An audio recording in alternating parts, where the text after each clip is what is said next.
Was a day of reflection this morning at the Blasco Memorial Library as Erie County officials, elected leaders, and community members come together for the 24th anniversary of the September 11th attacks. Brianna Malone was there and has our story.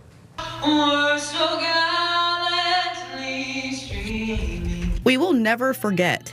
That is the message of this year's Erie County 911 Memorial Day ceremony. The ceremony included moments of silence, bell tolls to commemorate when the towers were struck, acknowledging officials and first responders who serve in Erie and those who lost loved ones in the attacks. Well, I think the events of 9/11 forever changed the fabric of our society. For those of us that are old enough to remember, it's not just a day in the history books. I mean, it was a real event. We all know where we were when the world stopped turning. The director of Erie County Veteran Services compares that horrific day to another moment in history.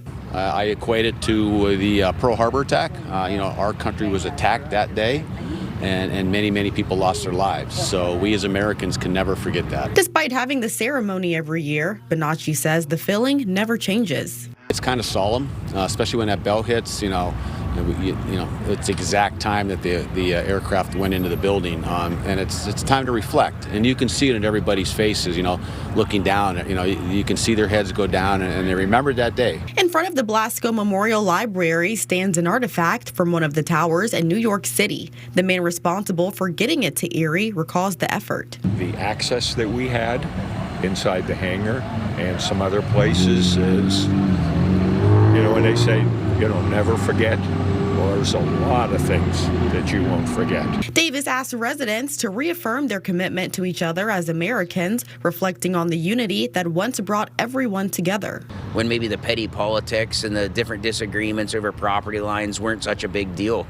So I really just ask residents to reaffirm and remember, truly what's important in life, and focus on your faith, focus on your family, and, focus on the good in the world. Brianna Malone, Jet 24 Action News.